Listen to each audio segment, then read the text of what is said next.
19 octobre, aujourd'hui, journée mondiale de la lutte contre le cancer du sein. Nous, femmes, ne pouvions rester en marge de cette journée qui célèbre et qui rend hommage à ces femmes qui luttent au quotidien, ces survivantes qui se battent contre cette maladie. Restez connectés, ça commence tout de suite.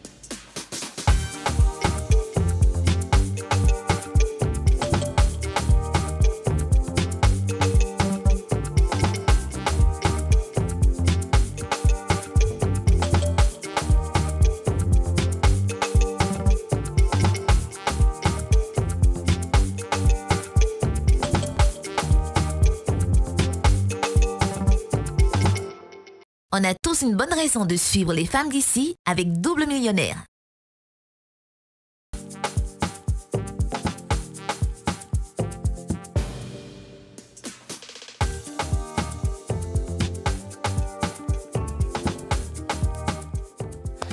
Bonjour, bonjour et bienvenue dans votre émission préférée, l'émission en question, l'émission qui parle d'amour, de paix, de joie, mais surtout aussi de guérison intérieure, mais aussi physique. Et aujourd'hui, nous parlons, on va dire, d'une maladie qui est très connue, une maladie malheureusement qui touche beaucoup de femmes, le cancer du sein. Donc cette journée aujourd'hui, on la dédie à toutes ces femmes qui luttent et qui sont, on va dire, que ce soit sur un lit d'hôpital, que ce soit à la maison. On vous embrasse très fort, on pense très, très fort à vous. Les filles, comment vous allez? Ça va, ça va. Yasmine, ça Ça va? va, seulement que bon, c'est l'habit que mon styliste m'a donné. Je ne sais pas si c'est kimono, mais cet endroit, normalement, ça devait être phasé. Mais ma forme, là, ça ne fait pas le genre. Donc, Ah non, franchement, moi, j'aime joli. joli. Hein, vous aimez? Ah, tu vois, quand Gaou porte habit qu'il ne connaît pas, il dit c'est Gaou. Ouais. Merci, Patrick Edouard. Déjà, comment tu vas? Je vais très bien, écoute Aurélie, ça va. Contente qu'on aborde le sujet du cancer du sein parce qu'on a l'impression que plus on avance, plus il y a de cas. Ouais. Voilà, c'est vraiment dommage et c'est bien de sensibiliser aussi sur la question. Alors, comme vous le remarquez, les filles, hein, Kadi n'est pas là, on lui fait un gros bisou. On t'attend très vite à Abidjan, mais en attendant, nous avons comme invité Armande, donc, qui est entrepreneur dans la restauration. Armande, bonjour. La belle Armande. Comment ça va, Armande? Ça va super bien, merci. Alors aujourd'hui, hein, comme je l'ai dit déjà, journée mondiale contre le cancer, de la lutte contre le cancer du sein. Alors qu'est-ce que cette journée t'évoque particulièrement et pourquoi aujourd'hui ta présence sur notre plateau? Beaucoup de tristesse. Ah oui? Mm. Dis-nous. Parce que ma maman elle est décédée du cancer du sein. Ah. Voilà, donc j'étais très petite, j'avais 8 ans. Donc, octobre rose, c'est un mois toujours difficile pour moi. Voilà, donc ça, un peu ça, beaucoup de tristesse. Wow. Est-ce que tu peux nous raconter un petit peu justement ton enfance avec ta maman?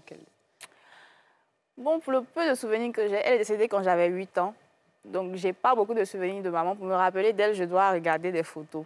Mais en tout cas, c'était une femme très courageuse. Chaque fois que j'essaie de me souvenir, je la vois en train de faire quelque chose. Elle était commerçante. C'était une femme très courageuse, très battante. Mon père le dit toujours, elle a beaucoup épaulé. Voilà, c'est ce que je retiens de maman, une femme courageuse. Est-ce qu'au moins, dans le cours de cette histoire douloureuse, ton père a eu le temps de t'expliquer un petit peu à quel moment la maladie a déclenché chez ta maman? Il m'a tout expliqué, du début. Est-ce qu'on peut avoir des détails? Alors, la maladie, elle a commencé quand j'étais encore bébé, j'étais encore au sein. Ah, carrément. Oui, elle m'allaitait encore. Quand un jour, elle a constaté une rougeur sur son téton. Donc, tout le monde pensait que c'était dû à l'allaitement, les crevasses. Ouais, exactement. On pensait que c'était ça. Donc, elle a commencé les traitements traditionnels. Donc, plusieurs mois et ça ne passait pas, elle avait toujours mal. Donc, elle a dû me sevrer. Et elle a continué les traitements traditionnels. Donc, papa a dit qu'elle a fait ça pendant 1 ou 2 ans, je crois. Et elle avait toujours mal au sein. Ça va, ça vient, ça va, ça vient. Donc, ça l'a alertée. Il a dit, il faut qu'on consulte. Donc, elle est venue au CHU de Trècheville consulter. Et quand le médecin a vu directement, il a dit, non, ça, ce n'est pas une simple plaie. Il faut qu'on vous mette sous traitement.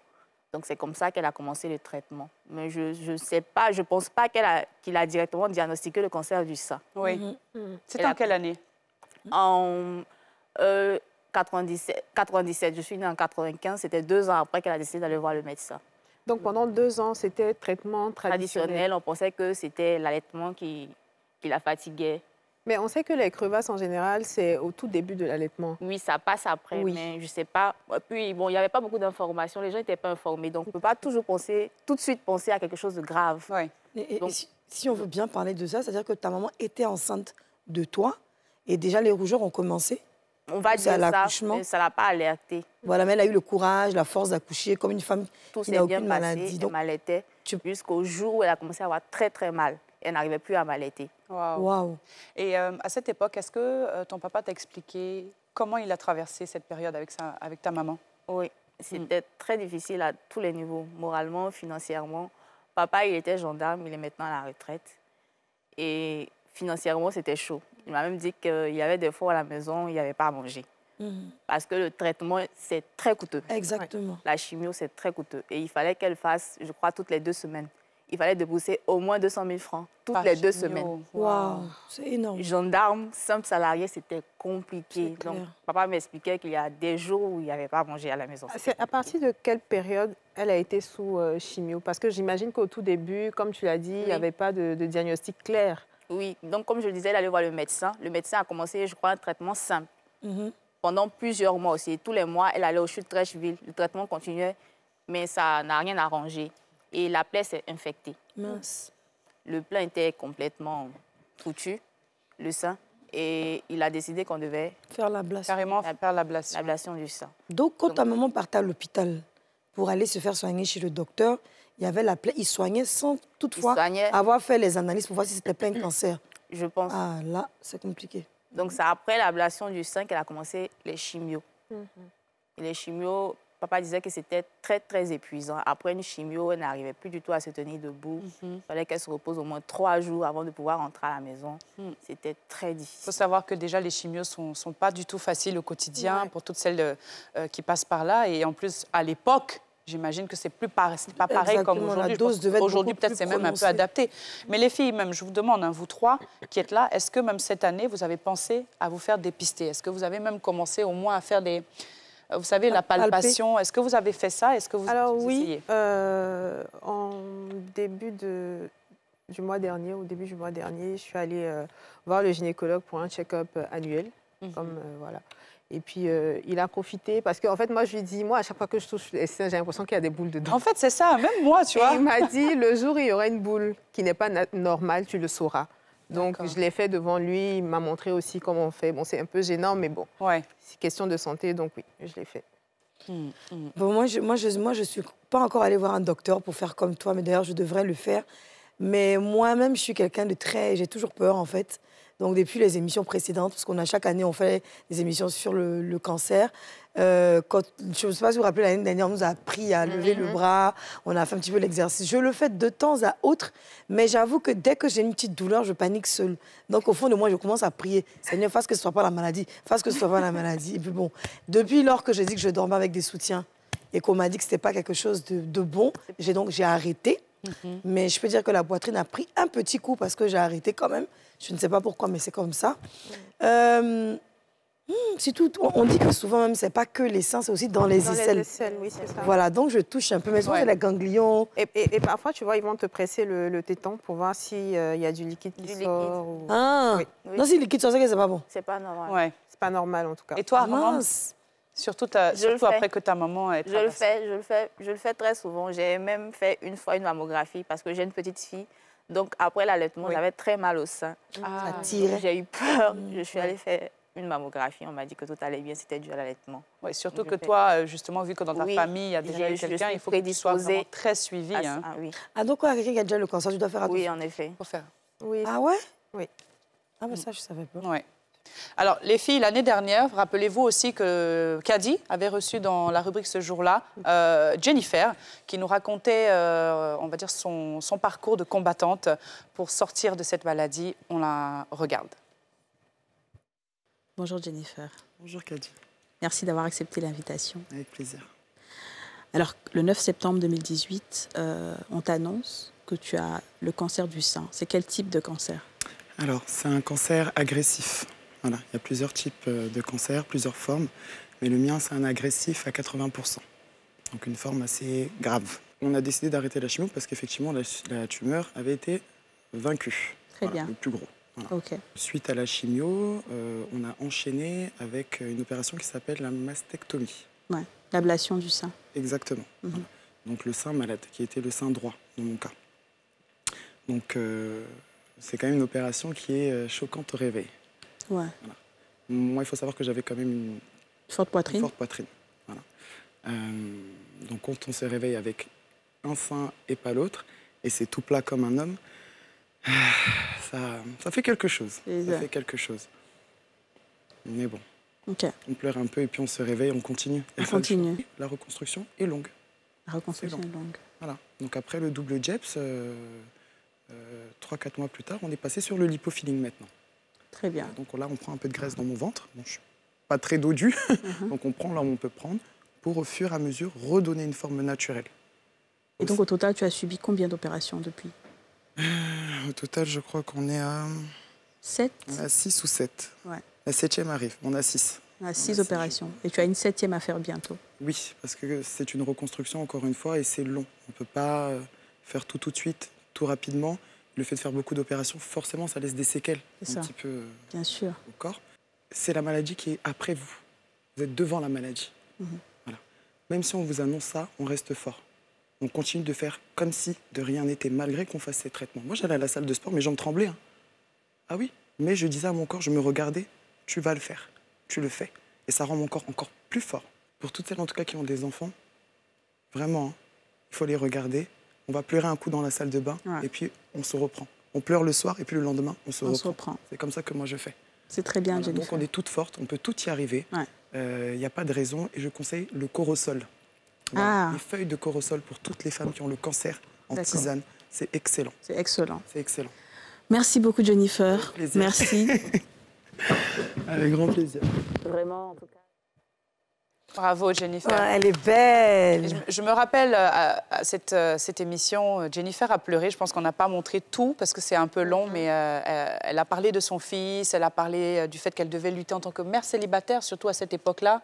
Vraiment, c'est un exemple de force. Vous vous rappelez de cette dame? Oui, tout à fait, on s'en rappelle. C'est vraiment, pour moi, elle représente la combattante, en fait. C'est vrai. C'est-à-dire qu'il est hors de question que j'abandonne. J'ai des enfants, j'ai des objectifs, j'ai une carrière. Donc, voilà, je me bats comme je peux. Et c'est un peu... Enfin, moi, ça me fait un peu mal au cœur par rapport à des... Là, elle a 6 opérations. Elle prévoyait d'en faire une 7e pour une reconstruction. Malheureusement, tout le monde n'a pas accès à ça. Et même au traitement. Parce que, quoi qu'on dise, la chimio coûte cher, les médicaments coûtent cher. Encore, si tu réussis à guérir sans passer par l'ablation, ça va. Mais si tu passes par l'ablation, il faut une reconstruction. C'est vraiment courage, en fait. C'est tout ce que je peux dire parce que j'imagine à quel point ça peut être dur. Moi, j'ai une amie qui s'appelle Christelle, d'ailleurs, à qui je fais un coucou. C'est qui habitait à l'époque au 220, mais qui vit maintenant en France. Christelle a eu le cancer et elle a été dépistée qu'elle avait le cancer du sein. Et malheureusement, les commentaires sur Facebook des amis proches de l'entourage n'étaient pas forcément bien. Donc, elle a reçu beaucoup d'injures du genre « c'est bien fait, ceci, cela », alors qu'on ne sait même pas de quoi ils parlaient, juste des gens pour la déstabiliser. Mais la chance qu'elle a eue, c'est qu'elle avait son garçon et son époux qui étaient très proches d'elle, qui lui ont apporté tout l'amour et tout le soutien. D'ailleurs, vous connaissez Sly de Sly, la chanteuse aussi, qui était souvent aussi avec elle au téléphone, qui lui portait assistance. Bon, moi, j'ai eu 1 ou 2 fois au téléphone aussi, on parlait de Dieu. Mais c'est une femme vraiment qui a eu vraiment cette résilience. Elle s'est dit non, je dois me battre. Je pense aussi les commentaires, la méchanceté des gens lui ont donné ce courage de pouvoir se battre pour sortir de là. Et aujourd'hui, elle vit très bien, elle n'a aucun souci. Même les séquelles de la chimio qui sont censées noircir les mains et crisper les pieds, tout ça, vraiment, tout est très bien passé. Et elle a une belle vie. Je te fais plein de bisous, Christelle. Oh, gros bisous à elle. Ah ben justement, les filles, Jennifer nous a refait une autre vidéo pour nous mettre un peu à jour de son état de santé. On regarde. Coucou tout le monde, comment ça va? C'est Tsuna des Face et je vous fais un petit message en ce mois d'octobre rose dédié aux femmes qui ont eu le cancer du sein.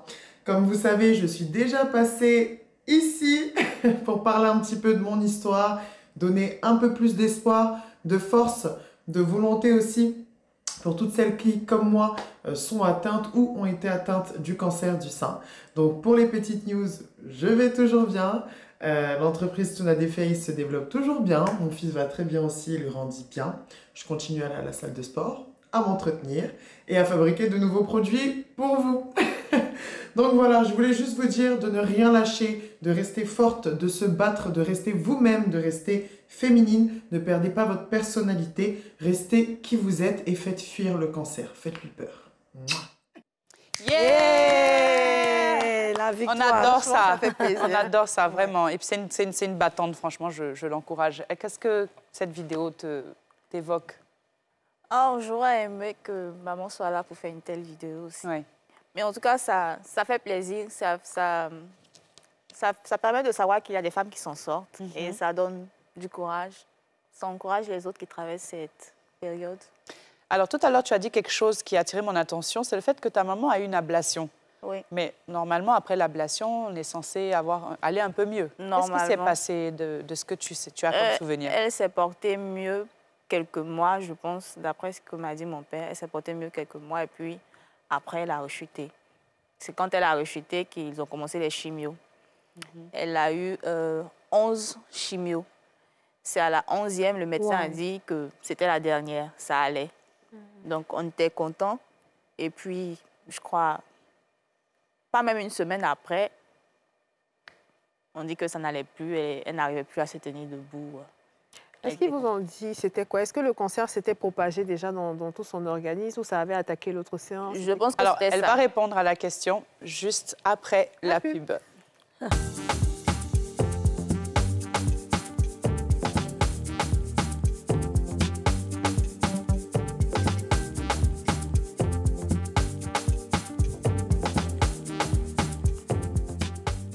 De retour dans votre émission préférée Les femmes d'ici, nous parlons aujourd'hui de cancer du sein dans le cadre de la journée mondiale de la lutte contre le cancer du sein.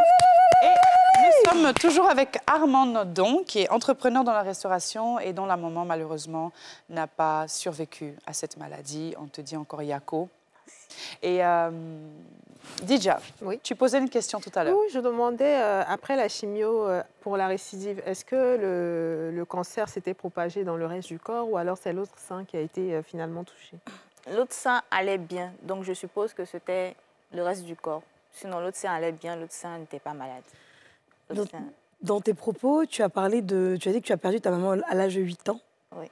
Et là, quand tu as commencé ton histoire, tu nous as expliqué que c'était depuis le sein maternel qu'elle avait commencé à avoir sa petite plaie et au fur et à mesure qu'elle t'allaitais, la plaie a commencé à s'agrandir. Donc, si je comprends bien, ta maman a fait 8 ans de lutte contre le cancer du sein. C'est ça. Waouh, quelle résilience. Mais à cette une femme forte, hein?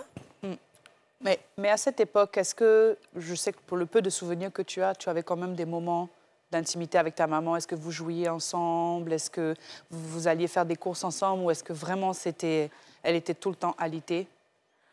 Oh non, il y a des moments où elle allait très bien. Ouais. Il y a des moments où elle allait très bien. Je me souviens même que pendant la maladie, elle continuait son commerce. Elle vendait toujours. Elle était commerçante, elle vendait à manger. Donc, je me souviens, les souvenirs que j'ai, elle vendait toujours. Donc, il y a des moments où ça allait, il y a des moments où ça n'allait pas.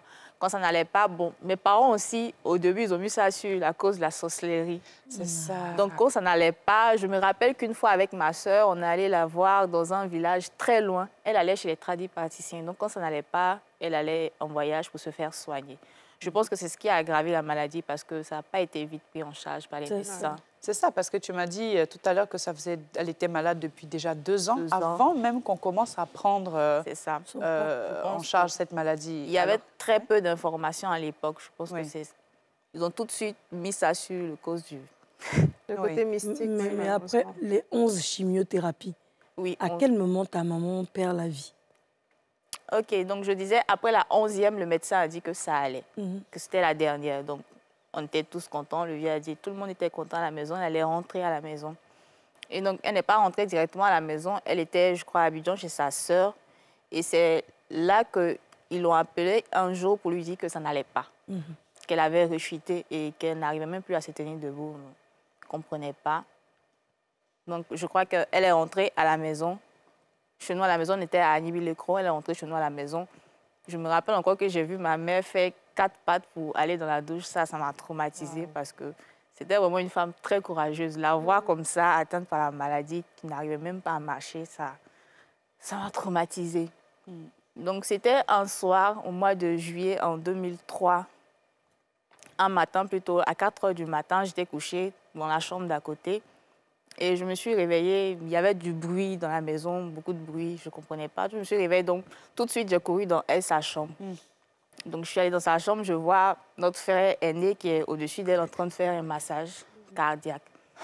J'étais arrêtée là, je regardais, il y avait mon autre frère qui était à son chevet en train de pleurer. Je ne comprenais toujours pas. Donc il a fait le massage cardiaque, on a appelé une ambulance.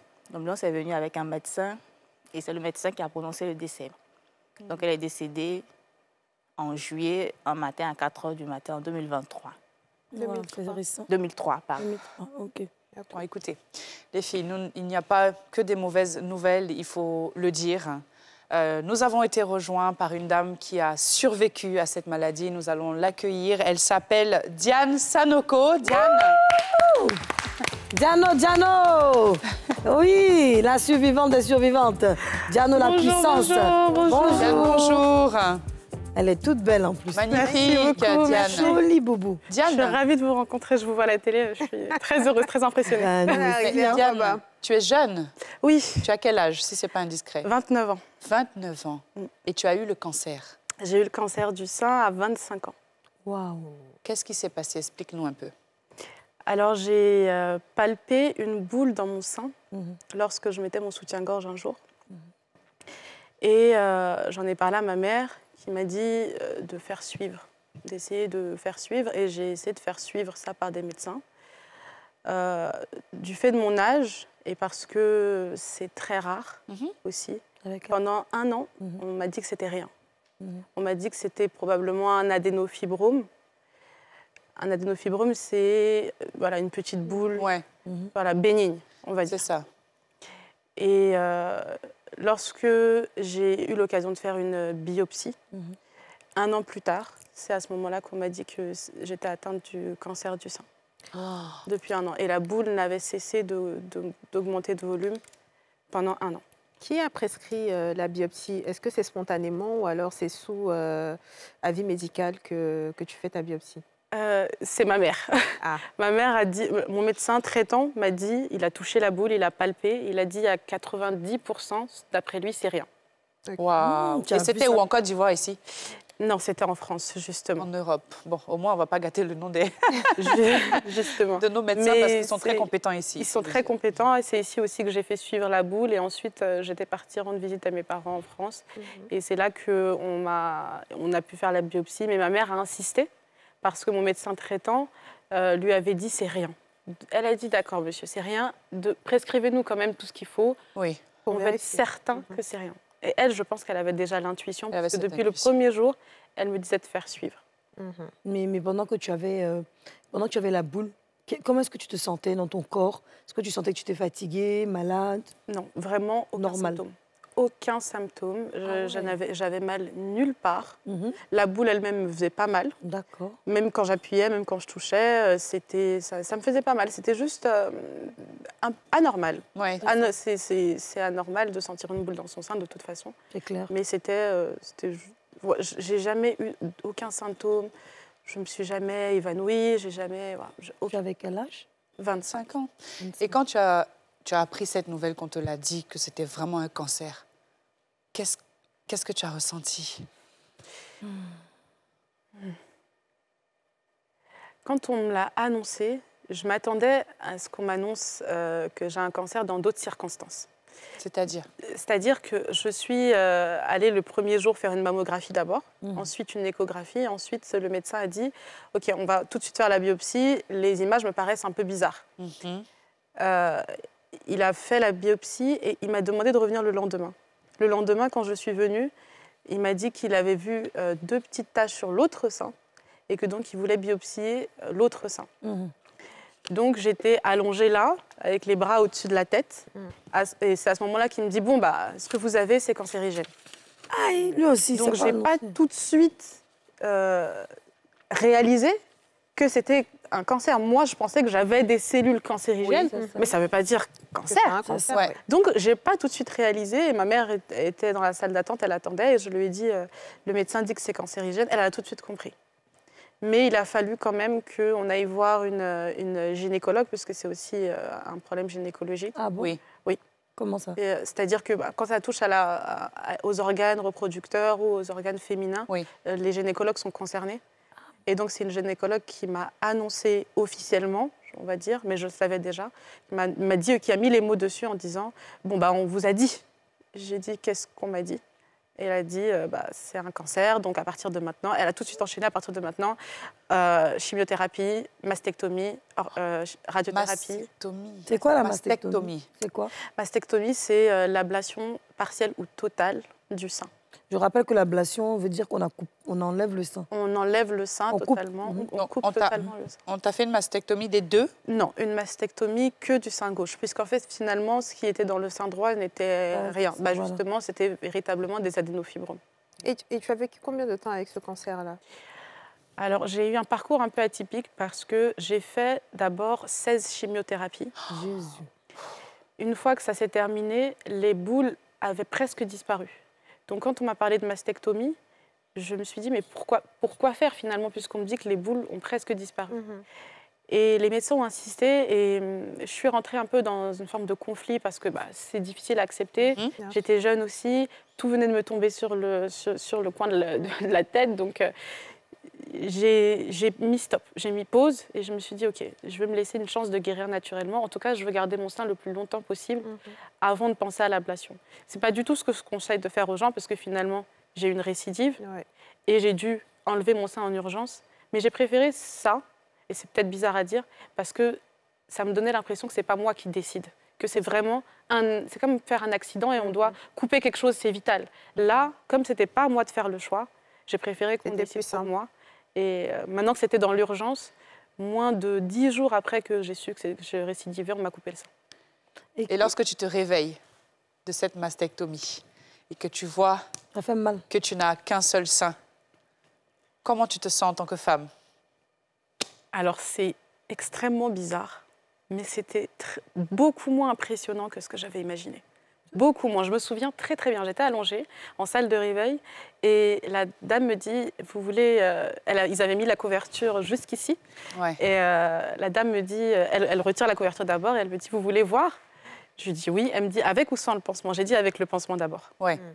Donc, et ils ont mis un pansement. L'opération, elle est faite de telle sorte à ce qu'il n'y a pas vraiment de saignement. Donc, c'est vraiment une couture lisse. Mais ils mettent un pansement pour que la femme soit prête à regarder quand elle est prête, en fait. Donc, j'ai dit d'abord avec le pansement. Et j'ai regardé. Et j'ai dit, mais c'est tout. Je sais pas, j'imaginais ça tellement plus impressionnant. J'imaginais, je ne sais pas ce que j'imagine en réalité, peut-être un trou béant et on voit à travers moi. Je ne sais pas ce que j'avais imaginé, mais finalement quand j'ai vu, je me suis dit, c'est tout. C'est comme les filles qui finalement n'ont pas beaucoup de poitrine en fait. Sauf qu'il n'y a plus de tétons, il y a plus de... Et moi j'avais quand même les seins assez gros, donc je n'avais pas des tout petits seins, donc voilà, ça fait une différence. Mais j'ai attendu pendant 3 jours à l'hôpital de voir si j'allais pleurer et j'ai pas pleuré. Tu n'as pas pleuré jusqu'à présent? Jusqu'à présent. J'imagine que tu avais une vie sentimentale à 25 ans. J'imagine qu'il y avait une vie sentimentale. Comment est-ce que tu as géré ou ton compagnon de l'époque et tout ça? J'ai pas très bien géré ça. C'est vrai que mes amis pourront dire que je le vis bien, je l'ai toujours bien vécu, mais j'ai pas forcément d'intimité et je suis pas à l'aise dans l'intimité.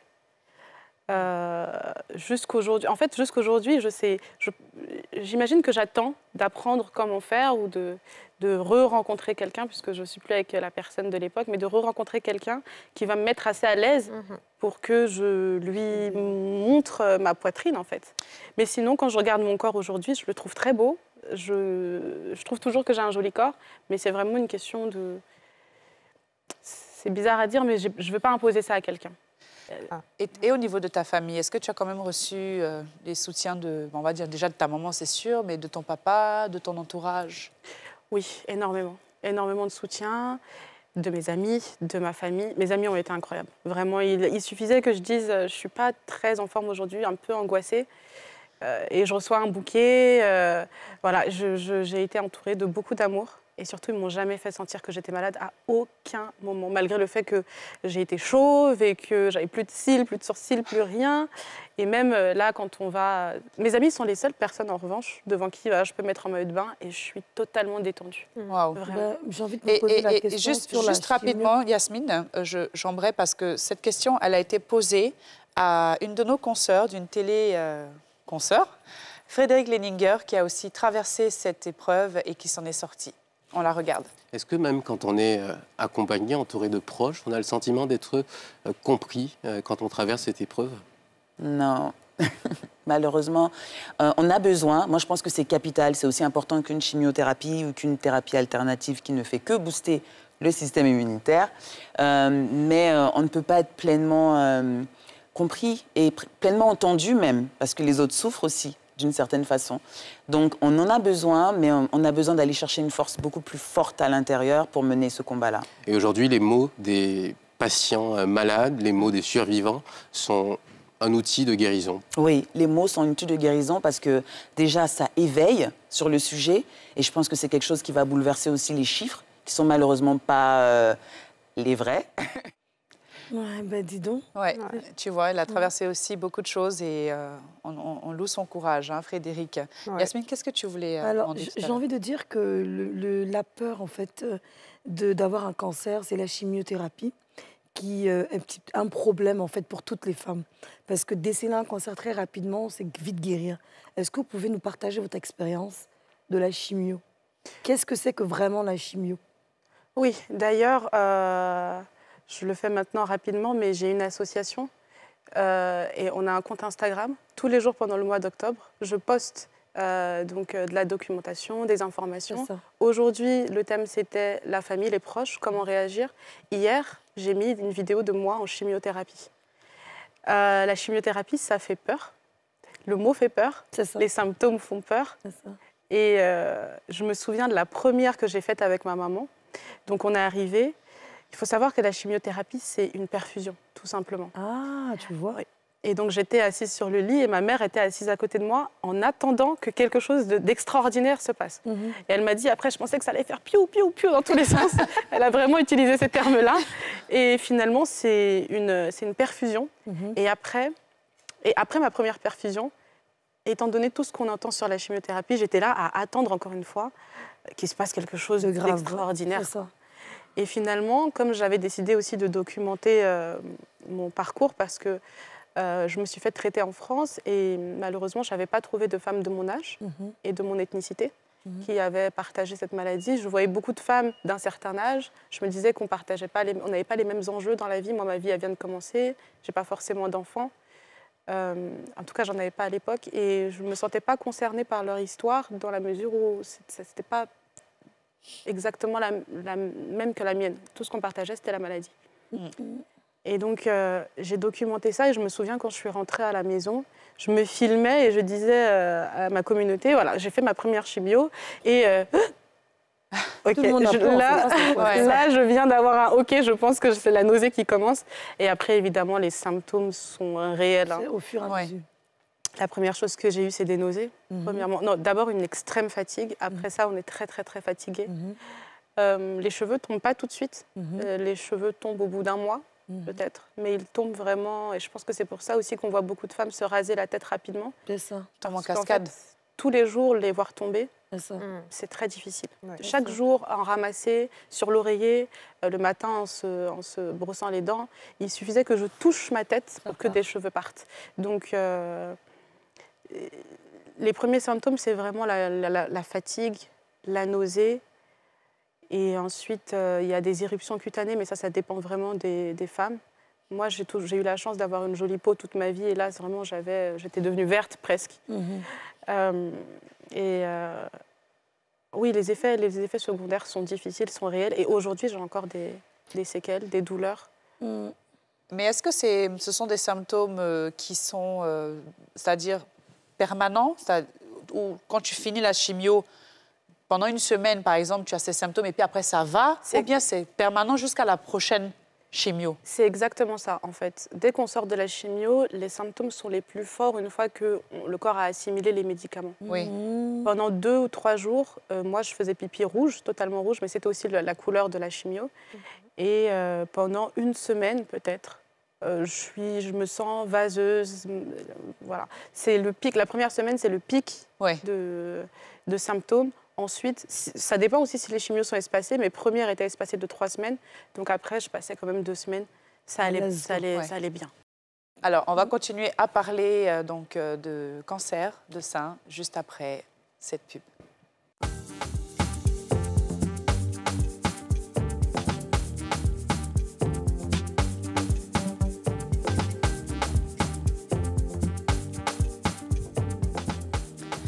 « 19 octobre, journée mondiale de la lutte contre le cancer du sein. Vous êtes sur NCI, la chaîne en question, et nous sommes en compagnie toujours de Diana Sanoco et Armande Dadon. On applaudit encore très fort. Alors Armande, on ne t'a pas oublié. On écoutait vraiment ce témoignage qui est très poignant. Je sais que tu l'as vécu un peu plus petite, mais aujourd'hui, quand tu regardes ces jeunes femmes qui traversent ce genre de choses, qu'est-ce que aujourd'hui tu ressens? Ce sont des battantes. Pour avoir vu ma mère, comme je le disais, une femme très battante, s'éteindre à petit feu, ce n'est pas une petite maladie. Donc voir des femmes qui guérissent de cette maladie, franchement, ce sont des battantes. Aujourd'hui, si je viens vers toi et que je dis que j'ai envie d'apprendre sur le cancer, comment faire la prévention? Qu'est-ce que tu me donnerais comme conseil? Qu'est-ce que tu as retenu de tout ça? Déjà, première chose, si vous avez un parent qui a déjà eu ça, vous êtes prédisposé, donc il faut faire beaucoup plus attention.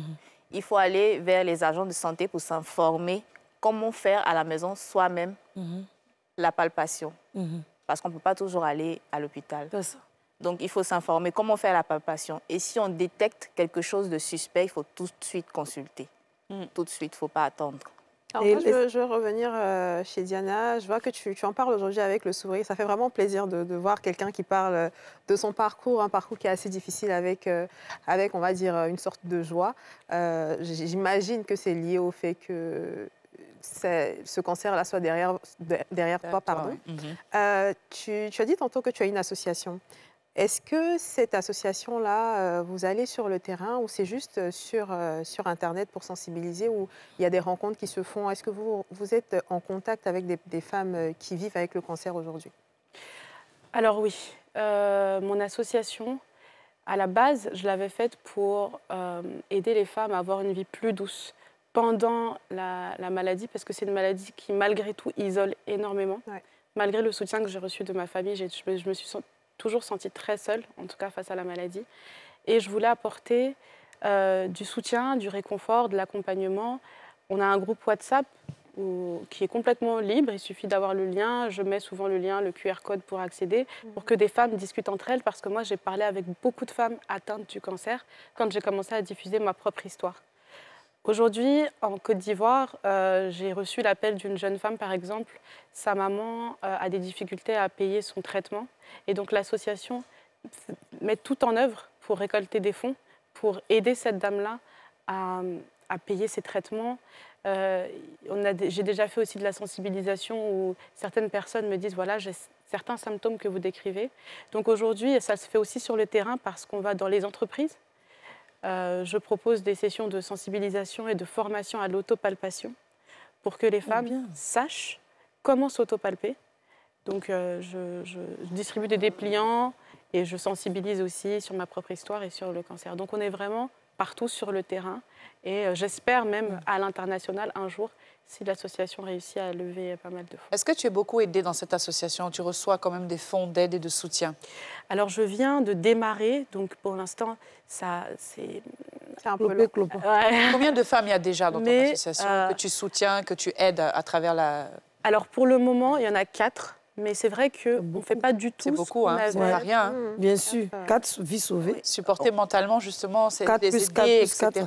C'est pas évident. Je ne fais pas du tout ce que j'avais prévu à la base, puisqu'en fait, je me rends compte que les réalités du terrain ne sont pas vraiment ce que moi j'avais imaginé. C'est-à-dire que moi, je pensais que pour pouvoir aider les femmes dans le bien-être. Mais finalement, il y a des réalités bien plus graves et bien plus urgentes, comme payer ses traitements.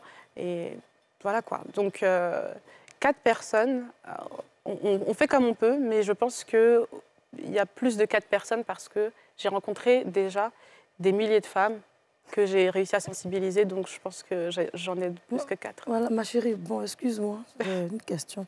Oui. Quand tu es allée chez le docteur qui t'ont dit que tu as le cancer, tu as fait la chimiothérapie. Oui. Voilà. Mais après, est-ce que tu ne regrettes pas? Tu ne te dis pas que si j'avais fait l'ablation tôt, peut-être que le cancer n'allait pas revenir. Quelles ont été les causes qui ont permis au cancer de revenir? Je peux demander. Les causes, c'est parce que déjà, j'avais totalement arrêté les traitements. Pourquoi? Parce que je n'étais pas prête. En fait, la suite, c'était l'ablation du sein. J'étais pas prête. Ah, tu voulais pas ça, tu l'as dit, oui. J'étais pas prête. Maintenant, non, je ne regrette pas, parce qu'entre-temps, j'ai eu un enfant et je pense que c'est lié au fait que j'ai stoppé les traitements. Oui. Ah bon? Oui. Pendant le cancer, on peut faire un enfant? Je pense qu'aujourd'hui, avec la technologie, on peut faire un enfant et suivre une chimiothérapie. Ah bon? Je pense, oui. Ça se fait. C'est ce qui s'est passé, en fait. Au moment où je me suis fait retirer le sein, c'était vraiment une situation un peu d'urgence. On ne savait pas que j'étais enceinte. Tu as fait l'ablation pendant que tu étais enceinte? Elle lui demande là. Et donc, c'est quelques temps après, je suis tombée très malade et je me suis dit, mais peut-être que c'est une infection que je fais du fait de l'opération. Sauf que la cicatrice était propre. Et on dit souvent les infections, ça commence par se voir déjà au niveau de la plaie. Et donc, j'ai fait un test de palud, c'était pas ça. Et puis, je me suis dit, ça doit être peut-être une grossesse. Et effectivement, c'était ça. Et les médecins m'ont dit d'abord d'interrompre la grossesse parce qu'elle est incompatible avec... Tu as des gens d'avorter, quoi? Oui. Hein? Parce que c'est incompatible avec un traitement. Il n'était même pas encore question de refaire de la chimio. Là, j'étais juste en récidive. J'avais déjà fait 16 chimios. Et là, il était question de savoir la suite. Ils se sont réunis en collège de médecins pour savoir la suite. Et moi, je suis venue leur ajouter cette information. Et ils ont décidé... Ça, c'était leur avis, de me faire interrompre le traitement. Et toi, tu as décidé quoi? La grossesse. Mais à quel moment vous vous êtes séparés avec ton copain, sachant que déjà, vous avez fait 16 chimios, il était avec toi? Il est resté avec toi. Qu'est-ce qui s'est passé pour que vous vous sépariez? En fait, justement, on s'est séparés juste avant que je sache que je suis enceinte, en fait. Ah, d'accord. Tu as décidé de garder l'enfant? Oui. L'enfant à quel âge aujourd'hui? Il a 1 an. Ah bon? C'est récent. Oui, il n'y a pas longtemps. Hein. Oui, moi, je suis guérie depuis 1 an. Ma chérie, tu as un peu le sang sénégalais?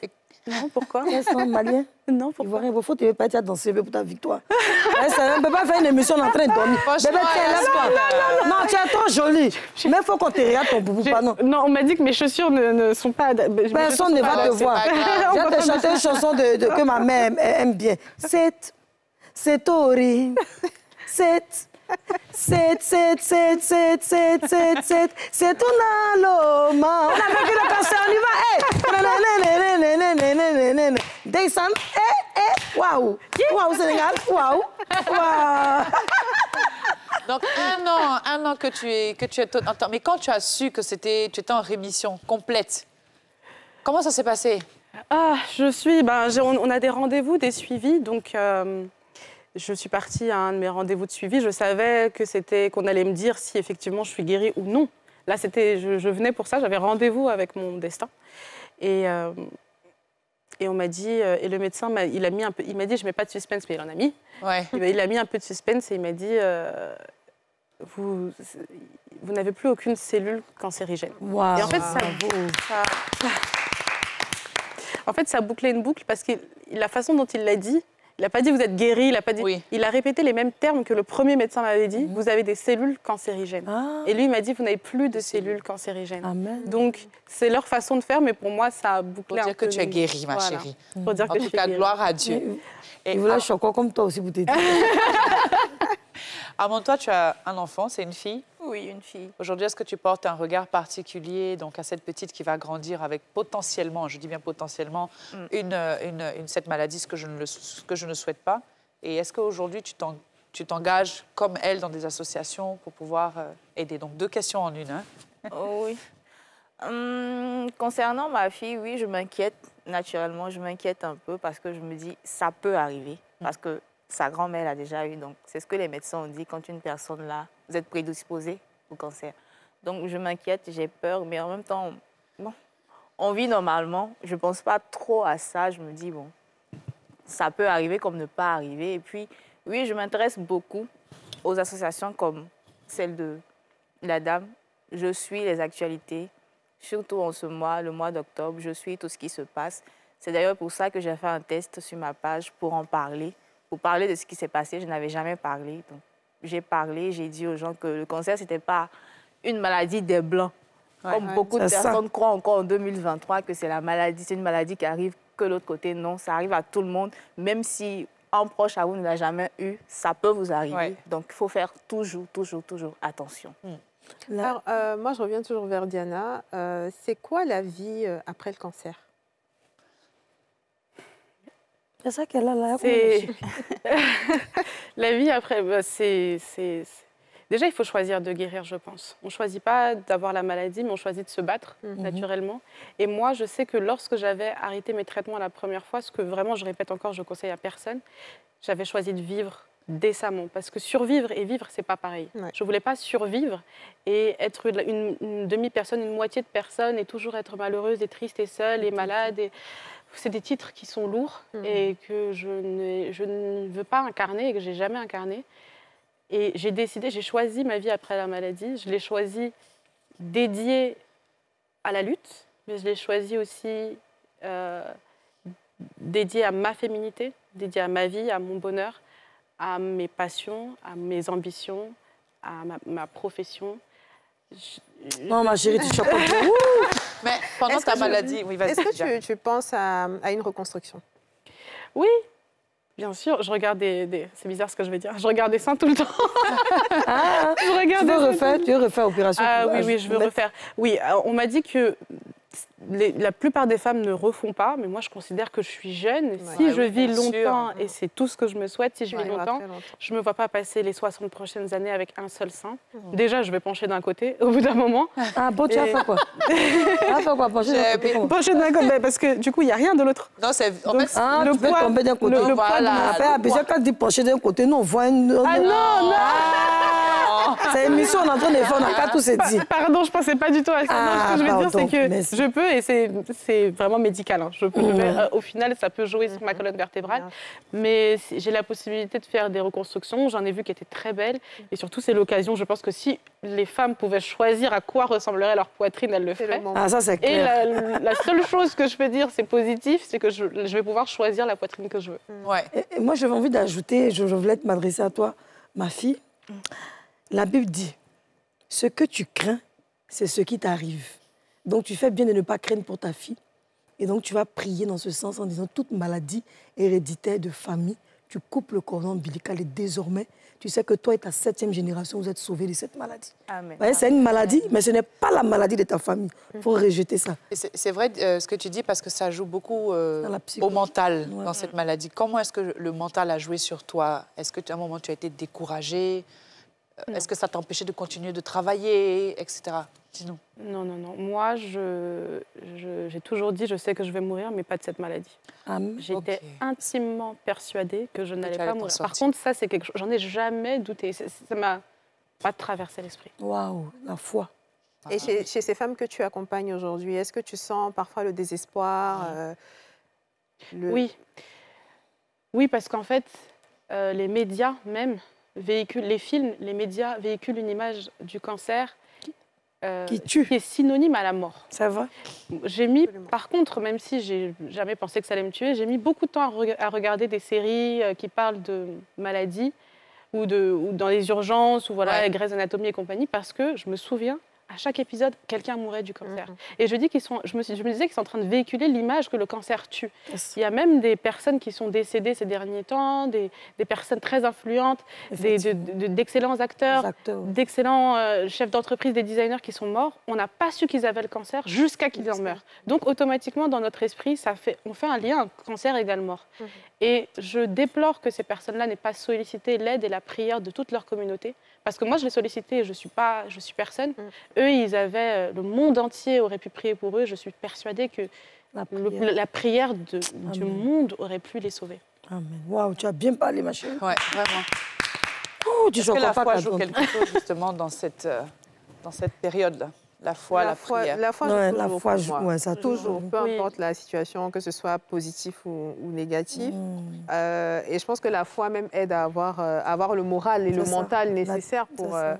pour affronter cette maladie-là. C'est ça. Et à ton avis, est-ce que tu penses que la sensibilisation est bien implémentée en Côte d'Ivoire? Est-ce qu'on en parle assez finalement du cancer du sein? On y pense beaucoup, mais on n'en parle pas assez, je pense. En dehors d'octobre? En dehors du mois d'octobre, En c'est dehors ça? du mois d'octobre, déjà, on n'en parle pas. Et même en octobre, quand je dis on y pense beaucoup, c'est-à-dire qu'on voit beaucoup, tel organisme organise quelque chose, mais moi, on me l'envoie parce que j'ai une association et parce que je suis concernée. Et c'est pour ça que je le reçois. Mais je suis certaine que la majorité de la population ne reçoit pas. C'est un poste qui passe à côté, et puis voilà, on passe à côté en fait. Il n'y a pas de véritable campagne qui nous oblige tous à regarder dans cette direction, même ou au moins pendant le mois d'octobre. C'est pour ça qu'en fait, dans cette émission, justement, aujourd'hui, vous avez brisé la glace ou bien déchiré le voile de ce qu'on appelle la chimiothérapie qui effraie les femmes. Donc, à partir peut-être de cette émission, beaucoup n'auront plus peur d'aller se palper et se dire, même si je dois faire la chimio, je sais que je ne vais pas mourir de cette maladie, comme Mme Diana l'a dit. Que Diana nous fasse un petit cours d'autopalpation. Oui, oui, bien sûr. Parce que nous sommes à la fin. Donc, il serait bien qu'on ait encore un rappel de comment est-ce qu'on se palpe, mesdames. Oui, alors, l'autopalpation, c'est 1 minute. Est-ce que je me lève pour le faire? Rapidement, oui. Ah, d'accord. Déjà, il faut se mettre devant le miroir, c'est important. D'accord. Déjà, il faut connaître sa poitrine. Il faut connaître et reconnaître sa poitrine. Il faut savoir l'aspect qu'elle a au naturel pour que le jour où il y a une anomalie, on sache qu'il y en a une. On met ses bras sur sa taille d'abord, on regarde. Ça permet de voir... De regarder d'abord. Le galbe du sein. Gros ventre, la main ne peut pas bien rentrer. Ça permet de voir le galbe du sein. On met aussi les mains derrière les bras. Ça permet aussi de faire remonter la poitrine pour voir s'il n'y a pas une différence entre les deux. D'accord. Ensuite, on prend les 4 doigts de la main et on va venir faire, tout en gardant une main en l'air, faire un cercle. Toujours sur le sein opposé. Ma fille, il faut toucher tes seins. C'est-à-dire la main gauche sur le sein droit. Exactement. Ah, d'accord. On fait d'abord des ronds autour du téton. Ensuite, on va de bas en haut. Le téton, là. Et ensuite, Yasmine, on va de l'intérieur. ça te donne quelle sensation? Attention, on se connaît ici, vas-y. De l'intérieur vers l'extérieur. Et ensuite, on n'oublie pas évidemment de palper aussi sous les aisselles parce que c'est là où il y a la chaîne des ganglions. Et parfois, les ganglions peuvent être atteints. Et certaines personnes n'ont pas de boule dans le sein, mais découvrent, à cause d'un ganglion gonflé ou d'une douleur au niveau de l'aisselle, qu'ils ont un cancer du sein. Est-ce qu'on peut faire comme ça? Oui, après ça dépend de la taille du sein. On peut se pencher et voilà. En tout cas, la position dans laquelle on trouve qu'on ressent bien son sein, c'est dans cette position-là. Maintenant, il faut savoir que 4 boules sur 5 sont naturelles. C'est rien. C'est bénin. On m'a posé la question tellement de... À chaque fois que je fais de la sensibilisation... Moi, mon chéri, les agents. Surtout quand on dit que c'est la journée de quand même, là, monsieur, le travail, mais il n'est pas rentré vite. Quand il va dire, tu es parti, c'est qu'ils ont dit, tu es en train de sucer. Là, t'as arrêté, ils vont sucer, car finalement, ça peut donner cancer, mais fais là. Vas-y. Dans ce cas-là, non, tout avec modération. T'as compris. Mais voilà... 4 boules sur 5 sont bénignes, c'est très important. Le cancer est une maladie qui existe, mais qui reste quand même rare. Il ne faudrait pas créer une psychose autour de ça. Et pour toucher les seins, juste concernant, je reviens encore sur toucher les seins, c'est important. Est-ce que ça se fait avant ou après les règles? Juste un détail, mais important. Parce qu'en général, les gens le disent après. Comment elle n'a pas de docteur, là? Oui, c'est vrai. Alors, c'est vrai que je ne suis pas docteur, je ne sais pas, ça dépend des femmes. Moi, je n'ai jamais eu, par exemple, l'aspect de mes seins n'a jamais changé au moment de mes règles, mais ça dépend de toutes les femmes. Chaque femme, c'est ça. Nous qui avons le gros sein, c'est pas bon. En revanche, il faut, lorsqu'on touche le sein, on va sentir des choses à l'intérieur, il ne faut pas qu'on ait peur. Le sein n'est pas un sac d'eau vide, il y a des tissus, il y a des glandes mammaires, elles peuvent avoir un aspect différent selon les règles et compagnie, donc il ne faut pas... de toute façon, je pense qu'on le sait quand il y a quelque chose qui n'est pas naturel. Moi, j'ai senti une boule. C'était une boule dure, ronde. Et voilà, quand on connaît son corps, en tout cas, on sait qu'il y a quelque chose qui ne va pas. Alors, les filles, nous sommes à la fin de notre émission. Armande, est-ce que tu as un dernier mot à dire avant qu'on finisse?